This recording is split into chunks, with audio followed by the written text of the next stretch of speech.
수협에 오신 우리 사랑하는 모든 성도님들 환영하고 축복합니다. 계속해서 우리가 사순절을 보내면서 이번 한 주는 고난 주간으로 보내고 있는데, 이번 한 주를 여러분 어떻게 보내고 계신가요?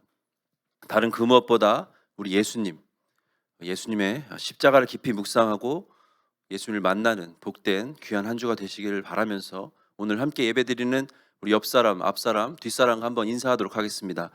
제가 십자가에 죽겠습니다. 인사하겠습니다. 제가 십자가에 죽겠습니다. 뒷사람과도 한번 할까요? 제가 십자가에 죽겠습니다. 네. 한국말이 참 깊고도 오묘한데, 제가 아니고 제가입니다. 제가 십자가에 좀 죽었으면 좋겠다가 아니라 제가 십자가에 죽겠습니다라고 고백하며 나아가기를 간절히 소망을 합니다. 오늘 우리가 함께 읽은 본문에는 바울을 제외한 두 명의 인물이 등장을 합니다. 첫 번째 인물이 디모데인데, 디모데는 어떤 인물인지 우리가 너무 잘 알고 있죠. 디모데의 아버지는 헬라인이었고, 그리고 디모데의 어머니인 유니게와 외할머니 로이스로부터 어려서부터 신앙의 교육을 받으며 자라왔습니다. 바울의 1차 선교 여행 때 이제 디모데가 복음을 듣고 회심한 것으로 알려져 있는데, 그 이후에 바울의 2차 선교 여행부터 동행을 하게 되죠. 그래서 오랜 시간 함께 동역하고 사역을 합니다. 바울이 아덴으로 복음을 전하러 갔을 때 디모데는 마게도냐로 가서 복음을 전하게 되고, 데살로니가에도 사역을 하고, 고린도, 예루살렘 계속 바울과 함께 했습니다. 에베소 교회에서 사역을 한 것으로 알려져 있고, 아주 신실하고 충성되고 귀한 하나님의 일꾼이죠. 바울이 영적으로 낳은 아들과도 같다라고 고백을 하면서 아주 깊은 애정을 드러냈습니다. 디모데를 사랑하는 것을 말씀을 통해서 우리가 많이 느낄 수가 있어요. 그런데 우리가 보기 원하는 것은, 당시의 빌립보 교회가 복음을 전함에 참여하였고 복음도 무엇인지를 알았습니다. 그런데 진정한 복음에 대한 실천이 좀 부족했어요. 그래서 크고 작은 문제들이 생겼는데, 그럼 왜 바울이 디모데를 빌립보 교회로 보내기를 결정을 했냐, 이거입니다. 19절의 말씀 우리가 한번 같이 읽도록 하겠습니다. 시작. 내가 디모데를 속히 너희에게 보내기를 주 안에서 바람은 너희의 사정을 알므로 안위를 받으려 함이니. 아멘. 바울이 언급한 그 디모데를 보낸 이유는요, 그가 빌립보 교회 시작부터 바울과 함께 했기 때문이에요. 사정을 잘 알았습니다. 여러 번 방문한 적이 있었어요. 너희의 사정을 잘 알기 때문에 가서 너희를 잘 이해할 것이고, 가서 너희를 위로해 줄 것이야. 너희에게도 큰 위로가 되고 힘이 될 것이야. 그런 믿음이 있었다는 겁니다. 그런데 그보다 더 큰 이유는, 아주 중요한 이유는 20절에 등장을 하는데요. 우리가 20절을 또 같이 한번 읽겠습니다. 시작. 이는 뜻을 같이하여 너희 사정을 진실히 생각할 자가 이밖에 내게 없음이라. 아멘. 우리가 주목해서 봐야 될 것은, 너희 사정을 진실히 생각할 자가 이밖에 내게 없다는 부분보다 그 전에 나오는 게 뭡니까? 뜻을 같이하여. 이게 중요합니다. 뜻을 같이하여. 바울이 빌립보 교회에 편지하면서 이 뜻을 같이할 것을 매우 여러 번 강조해 왔어요. 계속해서 뜻을 같이해라, 뜻을 같이해라, 한 마음으로 해라, 이런 이야기를 계속 강조했는데, 우리가 앞에서 보았던 1장 27절 말씀을 같이 읽습니다. 시작. 오직 너희는 그리스도의 복음에 합당하게 생활하라. 이는 내가 너희에게 가보나 떠나 있으나 너희가 한 마음으로 서서 한 뜻으로 복음의 신앙을 위하여 협력하는 것과. 아멘. 제가 지난 1월에 27절 말씀을 설명드리면서 뭐라고 말씀을 드렸습니까? 오직 복음에 합당하게 생활한다는 것은, 합당하게 산다는 것은 예수 그리스도의 십자가 은혜로 구원받은, 예수 그리스도의 복음으로 구원받은 우리가 천국의 시민답게 사는 것을 말한다 라고 설명을 드렸습니다. 천국 시민답게 사는 것이 복음에 합당하게 사는 것이다. 천국의 시민답게 바울이 같이 있으나 떠나 있으나 한 마음으로, 마치 군대가 전열을 갖추고 딱 버티고 서 있는 것처럼, 복음으로 무장된 한 사람, 또 한 사람, 또 한 사람이 모여서 한 마음을 이루고 군대를 이뤄서 같은 목표를 바라보는 것, 이것이 같은 뜻을 품는다라는 겁니다. 빌립보서 2장 2절의 말씀도 우리가 한번 같이 읽어보겠습니다. 시작. 마음을 같이하여 같은 사랑을 가지고 뜻을 합하여 한 마음을 품어. 아멘. 바울은 2장에서 이미 초반부터 마음을 같이해라, 뜻을 같이해라, 같은 사랑을 품어라 계속해서 강조했어요. 왜 강조를 계속할까요? 먼저는 하나가 되지 못했기 때문입니다. 그리고 또 강조하는 이유는 너무너무 중요하기 때문이에요. 하나 되는 것이 너무너무 중요하기 때문에. 이들이 갈라져 있었기 때문에, 이단이 틈타고 있었고 파가 갈리고 여러 가지로 문제가 있었기 때문에 하나 되라라고 계속해서 강조를 합니다. 그러면 여기서 말하는 뜻이 무엇이냐면 바로 예수 그리스도의 뜻이라는 거죠.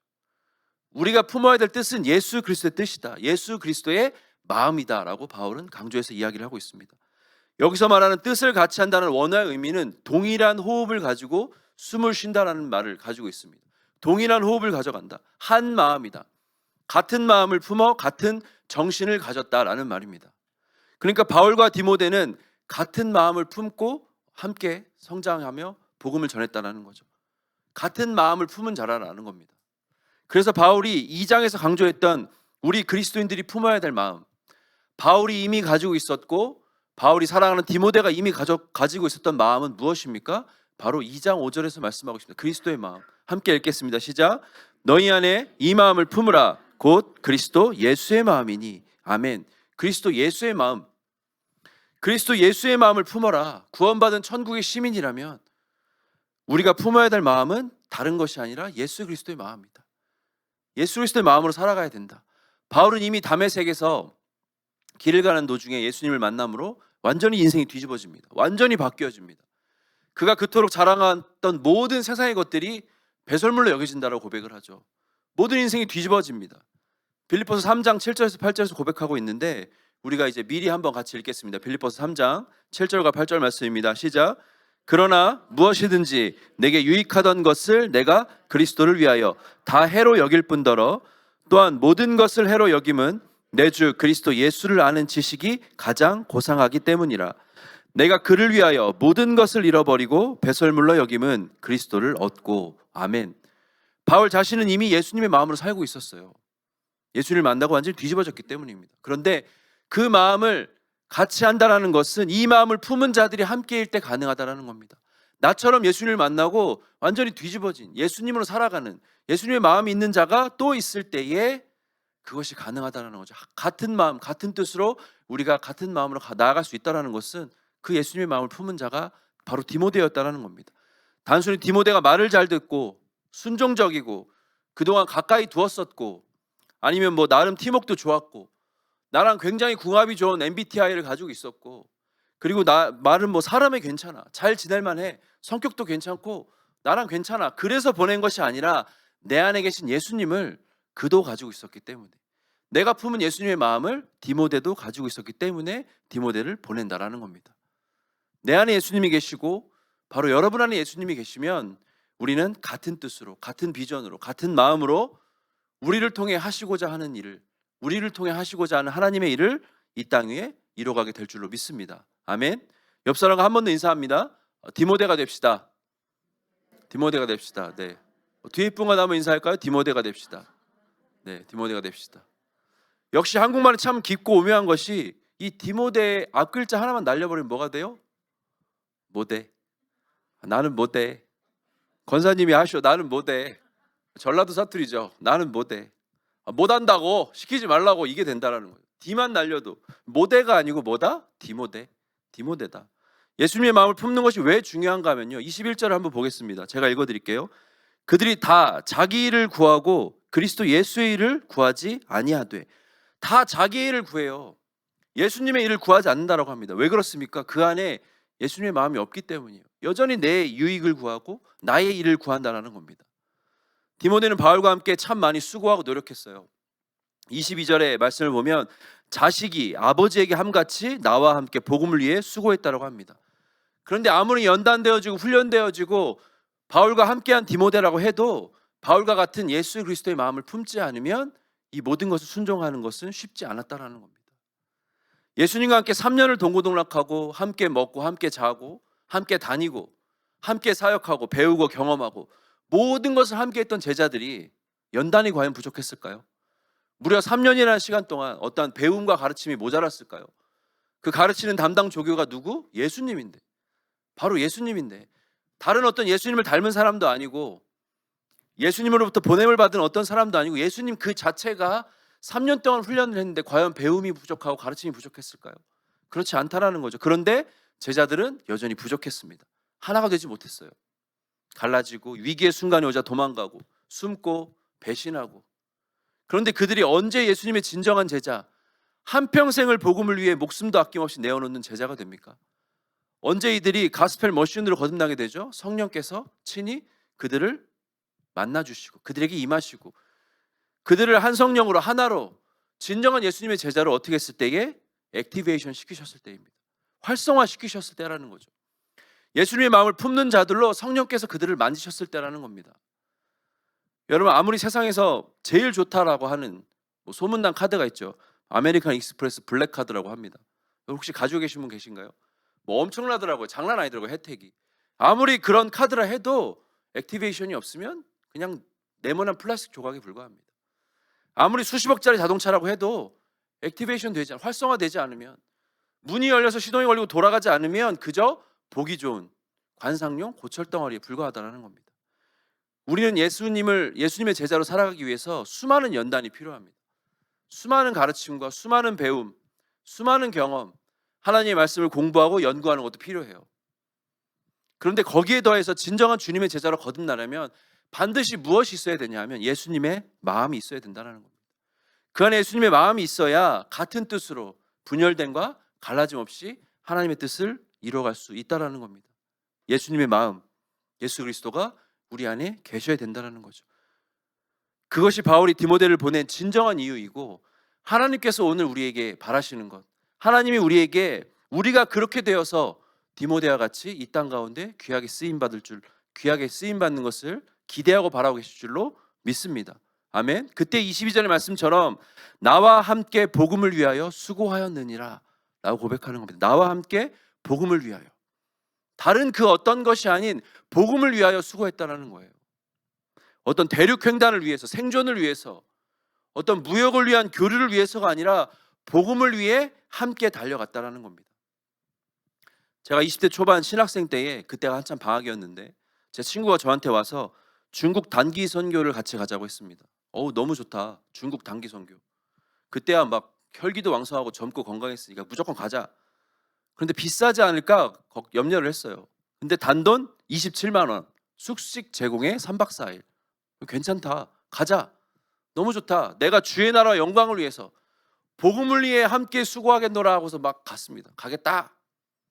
근데 그날 인천공항에서 만나면 되냐라고 했더니 인천항으로 오래요. 인천항. 그럴 수 있죠. 배를 타고 간대. 크루즈래요. 오케이, 크루즈 좋지.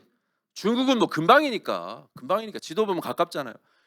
그날 인천항에 딱 갔는데, 야 배에 크루즈라고 써있긴 해. 근데 야, 이건 정말 어떻게 설명이 안 되는 배입니다. 몇 시간 정도 걸려 했더니 13시간. 그 자체가 그냥 선교 여행인 거예요. 가는데 배가 그냥 얼마나 흔들리는지 계속 흔들리는 거예요. 근데 방이 진짜 조그만 기숙사에 2층 침대 하나 들어가는 그런 정도의 방인데, 거기서부터 화장실까지 걸어서 갈 수가 없어요. 배가 너무 흔들려가지고 벽을 막 대고 막 기어서 얼마나들 많이들 멀미를 해놨는지 곳곳에 막 그 발사물들이 막 벽에 막 쫙, 지뢰밭이에요, 지뢰밭. 화장실 갈 때 빼고는 가는 내내 그냥 누워만 있는 겁니다. 누워만 있는 거예요. 진짜 중국에 도착하기도 전에 내가 주님을 만날 것 같은 거예요. 여러 번 만나, 그냥 계속 만나. 요단강 건너는 느낌. 그렇게 13시간을 가서 어느 한 교회로 들어갔습니다. 어떤 한인교회였는데 선교지는 안 가고 계속 그 근방에 있는 선교사님들이 와서 수업만 하는 거예요. 계속 이걸 막 가르쳐주고 가고. 제가 생각했던 단기 선교가 전혀 아닌 거예요. 그런데 그 교회 밥이 얼마나 맛있는지, 밥을 해주시는데 밥이 너무 맛있는 거예요. 물론 우리 교회가 더 맛있습니다. 우리 교회 다음으로 맛있었어요. 그러니까 수업 시간 내내 밥 때만 기다리는 거예요. 수업에 집중을 안 하고, 선교지는 안 가고. 그런데 저녁에 요 앞에 시장이 있다고 갔다 오래요. 가서 이제 좀 구경하고 오랍니다. 그래서 그 이열산스 있잖아요. 이열산스랑 뚜어샤오첸 그 두 개만 가르쳐주고 갔다 오래요. 그렇게 3일을 보내고 또 14시간 배를 타고 주님 만나고 인천항으로 돌아왔습니다. 야, 이게 단기 선교냐? 친구한테 물어봤어요. 자기도 이럴 줄을 몰랐대. 미안한데. 함께 복음을 위해 수고하고 애써야 되는데 생각나는 거라고는 배멀미, 맛있었던 밥, 그리고 뚜어샤오첸, 이것만 기억나는 거예요. 아무것도 기억이 남질 않아요. 사랑하는 성도 여러분, 우리가 이렇게 공동체로 묶여 있는 건요, 우리가 하나님께서 이렇게 불러주셔서 귀한 동역자들과 함께 할 수 있는 것은요, 복음을 위해 수고하라고 이렇게 묶어주신 줄로 믿습니다. 아멘. 복음을 위해 수고하는 아름다운 일들을 한 마음과 한 뜻으로 감당하라고 이렇게 묶어주신 줄로 믿습니다. 우리가 교회 안에서 속회를 통해, 선교회를 통해, 어떤 교회 안의 만남을 통해서 뭐 우리 장로님, 권사님, 집사님, 성도님들을 얼마나 귀하고 좋은 분들을 만납니까? 여러분 한번 떠올려 보세요. 내 주변에 얼마나 좋은 분들이 많이 있는가? 내가 이 교회에 와서 혹은 내 주변에 얼마나 귀한 주님의 인연들이 나에게 주어져 있는지 한번 생각해 보십시오. 그 결국에는 우리가 한 마음이 되고 한 뜻이 되어서 복음을 위한 수고를 감당하라고 주님께서 불러주신 줄로 믿습니다. 하나님 나라를 만들어가는데 수고하라고, 예수 그리스도를 함께 전하는 수고를 감당하라고 우리에게 묶어주신 줄로 믿습니다. 그 수고를 우리가 진정으로 감당할 때에 하나님이 우리를 불러주신 그 사명을 온전히 감당하는 거예요.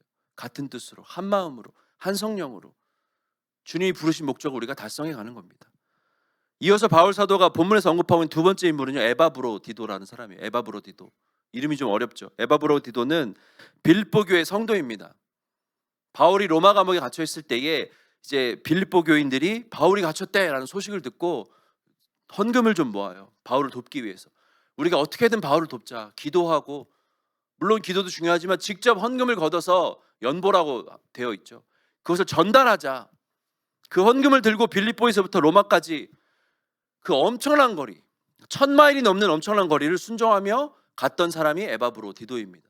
바울을 돕기 위해 바다를 건너고 물을 건너고 말 타고 배 타고 걸어서 그 1000마일을 넘는 그 길을 순종하며 갔다가 죽을 병에 걸리게 돼요. 죽을 병에 걸립니다. 그러나 하나님의 은혜로 나음을 입고 바울이 다시 빌립보 교회로 돌려보낸 인물입니다. 이 바울이 에바브로디도를 설명할 때에 25절 말씀을 보시면 그는 나의 형제요 함께 수고하고 함께 군사된 자라라고 고백을 합니다. 에바브로디도 역시 바울의 귀한 동역자였던 거죠. 그 먼 거리를 바울을 돕기 위해 수고를 마다하지 않고 와서 연보를 건네줍니다. 요즘 같은 시대도 아니고 얼마든지 가지고 중간에 뭐 도망을 가거나 다른 데로 셀 수도 있는 상황인데 충성하고 헌신해서 물질만을 전해준 것이 아니라 그 교회를 대표해서 사랑, 우리의 마음, 우리의 기도를 전달해 준 것입니다. 그 자신이 병을 얻어서 죽게 되었는데 그럼에도 26절을 보면 그가 너희 무리를 간절히 사모했다라고 기록을 하고 있어요. 혹여 빌립보 교회 교인들이 자신이 병들었다는 소식을 듣고 걱정할까 봐, 염려할까 봐 그것을 염려했다라는 겁니다. 30절 말씀을 보면 그가 그리스도의 일을 위하여 죽기에 이르러도 자기 목숨을 돌보지 않았다라고 말합니다. 그럼 무엇과 대조가 되죠? 21절 말씀에 우리가 앞에서 보았던 그들이 다 자기의 일을 구하고와 완전히 대조가 됩니다. 자기의 일을 구하지 않고 이 에바브로디도는 자기 목숨을 돌보지 않았다라고 이야기를 하고 있어요. 왜 빌립보 교회가 문제가 되고 흔들렸습니까? 뜻을 같이하여 한 마음으로 하나가 되지 못하고 각자 자기의 일을 구했기 때문입니다. 구원받은 백성의 실천적인 모습이 교회 안에 부족했기 때문이에요. 나보다 남을 낮게 여기지 못했기 때문입니다. 그런데 오늘 말씀에서 우리가 짧게 본 디모데와 에바브로디도의 공통점을 보면요, 자기 자신보다 어떻게 했어요? 남을 더 낮게 여겼습니다. 남을 더 생각했어요. 남을 더 배려했습니다. 심지어 죽을 위기에서도 자신을 헌신했습니다. 죽을 위기에서도 그들을 걱정했다라는 거죠. 디모데가 바울의 빌립보 방문 부탁도 마다하지 않고 순종할 수 있었던 이유는 그 다른 것이 아니라 그의 안에 있는 예수 그리스도의 마음입니다. 빌립보 교회를 진정으로 사랑하는 마음이 있었기 때문이에요. 바울 역시 디모데와 에바브로디도가 근처에 있는데 비록 자신은 감옥에 갇혀 있지만 상황이 닿을 때마다 불러서 만나고 도움을 요청할 수 있는 상황이었음에도 불구하고 그들을 보냅니다. 자신의 유익보다 빌립보 교회가 믿음 안에 서게 하기 위해서 그들을 보내요. 자기 자신이 가장 사랑하는 정말 아들과 같은 형제와 같은 이들을 보내서 그 주님의 몸된 교회를 온전히 세우기 위해서, 온전히 그들이 하나 되게 하기 위해서 아낌없이 파송을 합니다.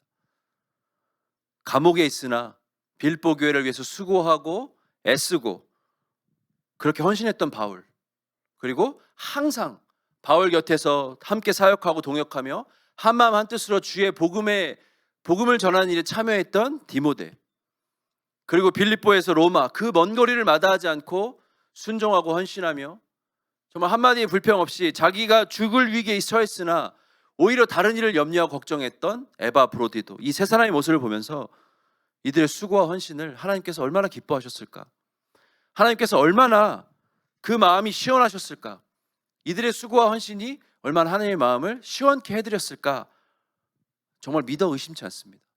잠언 25장 13절의 말씀을 우리가 같이 한번 읽어보도록 하겠습니다. 시작. 충성된 사자는 그를 보낸 이에게 마치 추수하는 날에 얼음 냉수 같아서 능히 그 주인의 마음을 시원하게 하느니라. 아멘. 제가 군에 들어갔을 때에 처음 가면 신병 훈련을 합니다. 그때는 이등병도 아니에요. 훈련병이라고 부릅니다. 그때가 정말 너무너무 뜨거운 여름이었어요. 얼마나 뜨거운지 말도 못하게 뜨거운데 하루에도 막 두세 명씩 픽픽 쓰러지는 거예요. 너무 뜨거워가지고. 그런 상황 속에서 훈련의 꽃이라 부르는 사격 훈련을 했습니다. 사격 훈련. 근데 이제 날이 덥다 보니까 아무 물이나 마시면 이제 배탈이 나요. 그래서 군대에서 우리를 배려한다고 물을 끓여요. 그래서 살짝 식힌 뜨거운 물을 주는 겁니다. 그것도 아주 조금, 한 컵 정도. 왜 그런 쓸데없는 배려를 하는지 정말 이해할 수 없지만 그래도 살아야 되니까 조금씩 조금씩 마시는데, 사격 훈련을 할 때 우리에게 아주 희소식을 던져줬습니다. 엄청난 희소식. 뭐였냐면 사격을 잘하는 훈련병에게 차가운 냉수 한 컵을 포상으로 준다. 할렐루야. 얼마나 기쁜 소식이에요. 여러분, 살면서 그때만큼 집중해봤던 적이 없습니다. 아주 초고도의 집중을 했어요. 근데 워낙 훈련병들이 쓰는 총이 너무 꽂아서 잘만 쏜다고 될 일이 아니거든요. 근데 어떻게 하겠습니까? 다른 모든 것은 맡기고 총 쏘는 데만 집중했습니다. 수능 시험 날보다 더 집중했어요. 난 이걸 무조건 쏴야 된다. 사격을 마쳤는데 저쪽 그늘로 가래요. 그늘로 갔습니다. 그때 앉으래. 그래서 앉았어요. 그러더니 이제 총을 내려놓으래요. 그리고 이제 헬멧이라고 부르죠. 이제 당시 군대에서는 뭐 하이바 혹은 뭐 뚜껑이라고 불렀는데 그걸 벗으래요. 그러면서 5분간 휴식 이러면서 저에게 냉수 한 컵을 딱 내미는 겁니다. 와, 여러분 정말 20년이 지났는데 그때 그 맛을 잊을 수가 없어요. 에비앙 생수가 아니어도, 천연 안반수가 아니어도, 혹 그때 그 물이 수돗물이었을지라도 그 타는 듯한 목마름과 그 답답함, 내 안의 메마름, 정말 그 갈급함을 그 어떤 얼음 냉수보다 정말 확실하게, 정말 한 번에 그렇게 날려준 적이 단 한 번도 없습니다. 그렇게 내 마음을 시원케 한 적이 없었어요. 여러분, 하나님은 지금도 하나님의 마음을 시원케 할 사람을 찾고 계십니다. 하나님의 마음을 시원하게 해줄 그런 일꾼들을 여러분 찾고 계세요. 바울과 같은, 그리고 디모데와 같은, 또한 에바, 브로디도와 같은. 오늘 말씀의 결론은 간단합니다. 저와 여러분이 그런 사람이 되기를 간절히 소망을 합니다. 아멘. 내가 먼저 그런 사람이 되기를 간절히 바랍니다. 당신이 제발 좀 그렇게 되라라고 하기 전에 내가 먼저 그런 사람이 되기를 원합니다. 하나님의 마음을 시원케 해주는 사람, 하나님께서 맡기시는 일에 충성을 다해 순종하는 사람, 그 무엇보다 가장 먼저 충성하기에 앞서 예수님의 마음을 가진 사람, 예수 그리스도의 심장을 가진 사람, 예수님의 생각과 비전을 가진 사람, 예수 그리스도 그 십자가의 은혜로 구원받아 천국의 시민권자답게 살아가는 사람, 이 땅 가운데에 또 다른 하나님의 군사들과 한마음 한뜻을 이루어서 정말 전열을 갖추고 딱 버티고 서서 한 곳을 바라보고 나아가는 사람, 같은 마음을 품고 나아가는 사람, 함께 복음을 위하여 수고하고 애쓰고 연단되어서 하나님의 기쁨이 되고 교회와 가정 가운데 기쁨이 되고 우리가 속한 공동체 안에 기쁨이 되는 사람, 그 다른 이들이 다 각자 자기 일을 구하고 그리스도 예수의 일을 구하지 않을 때에 우리는 바로 서서 그리스도의 일을 위하여 나를 드릴 수 있는 사람, 주님의 일을 찾는 사람, 그런 사람으로 귀하고 복되게 승리하는 저와 여러분 모두가 되시기를 우리 주님의 이름으로 축원합니다. 아멘.